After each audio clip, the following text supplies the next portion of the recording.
ทีมเพชรวรวิทย์นะครับเชิญได้เลยแตนบายรอเลยนะครับ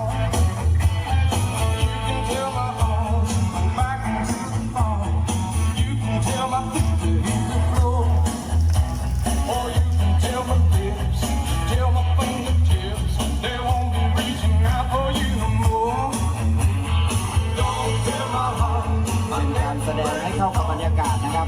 หนุ่มคาวบอยคาวเกิร์ลมอบความสุขให้กับพี่น้องชาวหอศิลป์ทุกท่านนักแสดงล้วนแล้วแต่ผู้บริหารทั้งนั้นเลยนะครับ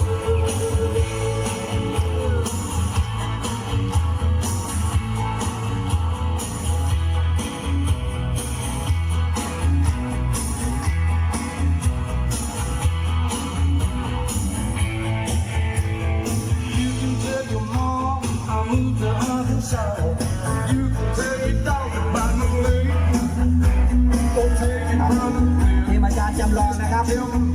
ขอเปลี่ยนขอโทษทีมอาจารย์จำลองต่อไปสแตนบายนะครับอาจารย์จำลองอยู่สมบูรณ์นะครับเตรียมพร้อมด้วยนะครับการแสดงชุดนี้นะครับให้เข้ากับบรรยากาศหนุ่มคาวบอยสาวคาวเกิร์ลโดยการนำทีมของท่านฉัตรเพชรเลือดไทยรัฐจุฬาลาสุดยอดเลยเพชรแสดงเลยนะครับอยู่บนเวทีแห่งนี้นะครับตั้งใจที่จะมอบความสุขความสำราญให้กับพี่น้องขอให้ทุกท่านมีความสุขนะครับมีภาพมีกล้องเก็บภาพบรรยากาศสวยๆได้เลยนะครับ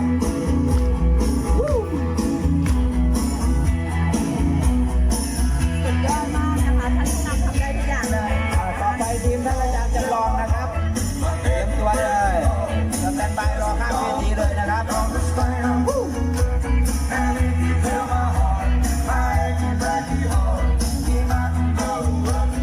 ใครไม่เห็นภาพนี้จะเสียใจไปอีก1 ปี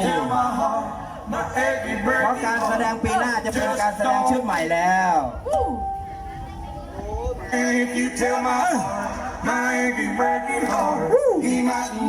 โดยการสร้างสรรค์ของครูหนึ่งนะครับตามจังหวะได้นะคะด้านล่างร่วมสนุกได้นะคะด้านล่าง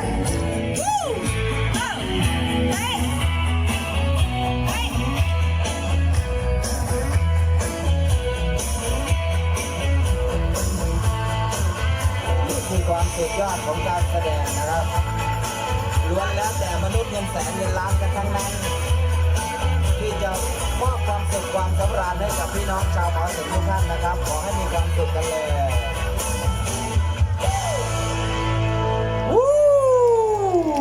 เสียงอยู่ไหนเสียง